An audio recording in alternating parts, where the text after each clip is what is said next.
Hey friends, today we're going to take a quick look at the Age of Imprisonment teaser trailer.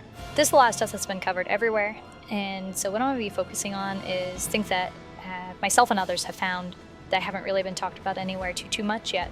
And shout out to Larulian Historian, Brick, Danaman, Gabe, Beansy for the amazing analysis and just participation in trying to find things. I think it's time to show some of those, so let's take a quick look. This building that sits off to the left side of the screen in this shot of the ancient castle is really neat to me for a couple reasons. So if you look at this Zonite castle, a common theme with its architecture is a lot of openness and open exposed places, open air, gathering spots, rock gardens, all of that. And then you look at this building conversely, and you can see it's very closed, and the stone actually looks a bit more weathered and the stone in the castle, leading me to believe it may predate it in some capacity. Yet, if you look at the length of the hallway, which I have measured, and built a replication of this thing using the terrain to make sure I got it right, it's not long enough to actually be the hallway that we see leading up to the shot where the construct is at. That is the humanoid-looking construct. So I don't quite know what this building is, but it's really, really fascinating to me. I'm curious to know more. To go into the castle architecture just a little bit further, let's talk about placement. After completing more of my terrain build that I have for the Great Plateau for other reasons, please don't mind the fact that all of the intact goddess temples are in the background. It's for something else. I started work on pinpointing where these things were at with help from Lurid, Historian, and others, and we were able to at least pin down the outbuilding and do the reconstruction of it, just try to see that it fit and gauge its size and stuff just out of curiosity mostly. And because of its placement and the general size of it and the size of other geometry of models that are in Tears of the Kingdom, they're comparable to the pass outside the castle. It would appear that the center line of the castle is aligned with and goes straight along the Shrine of Resurrection. This isn't really new information to a lot of people.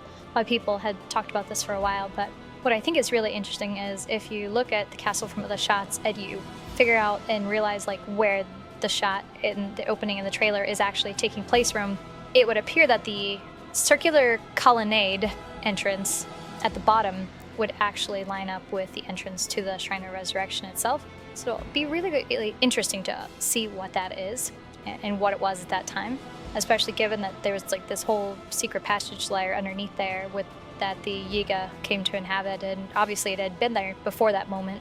So really curious. This area is really interesting to me because of a few reasons. One, we have the sand and we have the torches with Gerudo emblems on them. However, we also have this like abundance of sand, right? This is actually the Breach of Demise. I'm gonna line this up so you can see it. This feeds into an idea that has been around in a few places for a while. It's one that's on my list too that I don't feel like I have enough information yet to really try to share, but essentially that the idea is that the Greder Desert was actually, there was more desert further north for a time. The land south of this area is still arid in a lot of places, but certainly not West Hyrule, of course. So I don't know what's going on with that, but it's really interesting. Nothing too exciting here, however. In this shot we see Rauru and Sonia fighting side by side, and where they're actually at is in a place that's currently filled with water, which is right about where the River of the Dead lets out. What's behind them, that bridge, is actually a completely intact version of the ruined bridge that goes over the River of the Dead, almost down by the waterfall. This is really, really interesting because until now, so many people thought that maybe the line was filled in, had ripped out whenever the Sky Islands are created, and it appears that this entire area was just intact but not filled with water yet. So it'll be interesting to see what becomes of some of the terrain. This particular shot is really interesting to me because as it pans from the ancient Regis Age to the ancient Goron Age, a canyon comes into view.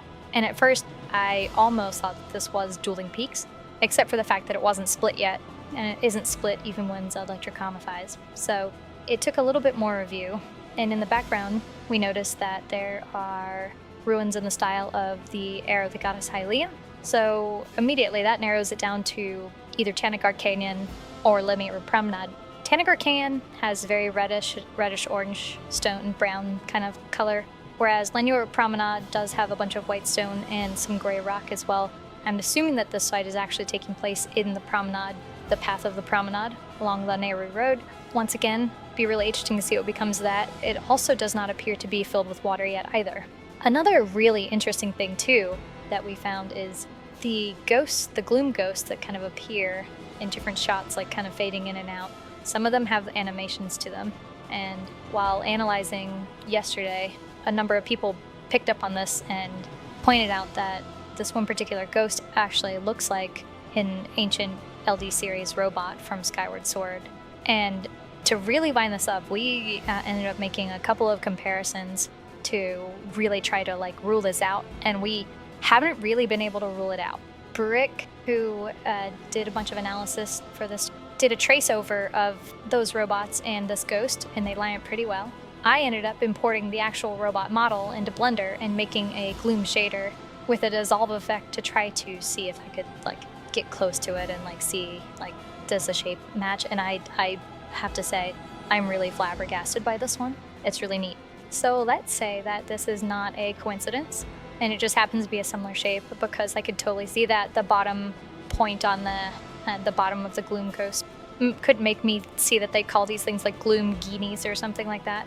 Say if it's not, this kind of is an interesting callback to Shikatek being corrupted by Calamity Gammon to me. And this idea here is that if the Zunai were the ones who were the advanced civilization in the desert and they built the robots that were there, what if Ganon used these robots or a gloom version of them to gain access to something that would require like the Zonai arm for authentication or something like a construct would be able to access. Privilege escalation moment, absolutely. I don't really have much for this scene, but I wanted to touch on it really quickly. I don't have too much to say because I think everybody's pretty much covered this to death, and the general consensus is that this construct is either an ancient hero or it's Fi, because Fi's theme is played as the teaser getting into the scene, and I wouldn't be surprised if it was either. Most likely my guess is it is some form of a hero, just given the fact that Koei Tecmo games and Hyrule Warriors games in general tend to be very action-oriented, and I can't foresee them having a Hyrule Warriors game where they don't have an incarnation of a hero, a Link, that's playable. Maybe I'm wrong. Who knows? Either way, it's really interesting. It's fascinating to see that at some point the Zonai obviously were able to create something that looked very humanoid. I'm not quite sure that it is Vi or Link, though. I'm not quite really ready to get into it because I just haven't had enough time to do any research for it yet. Moving on.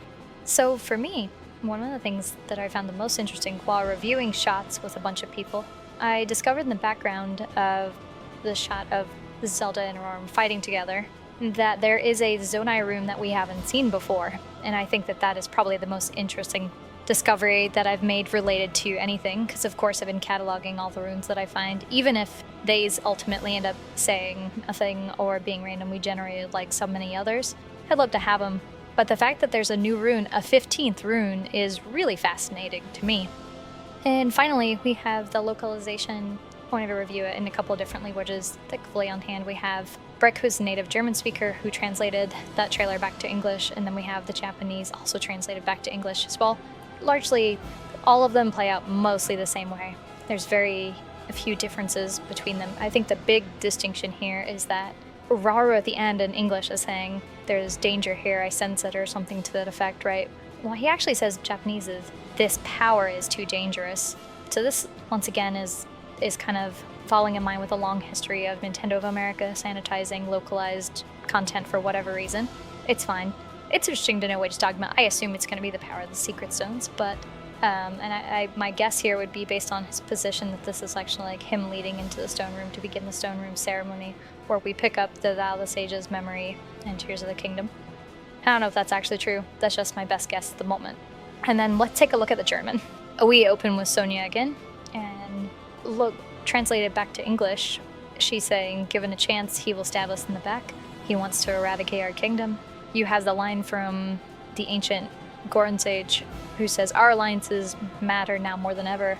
Then you have the ancient Greder sage who is saying, "You sought help from Hyrule, but why?"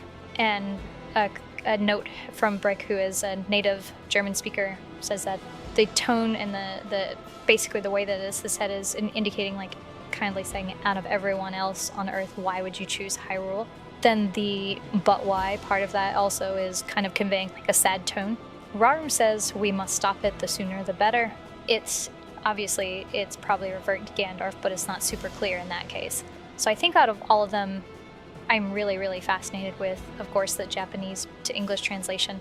I'm also fascinated that in some ways the German translation is a lot closer to the Japanese than the English is, where it seems like the English was once again, as is a long tradition, was Nintendo of America, heavily sanitized for whatever reason. As always, if you found yourself imprisoned by these findings, I'd love to hear from you. Drop me a comment. Take care, friends. Until next time.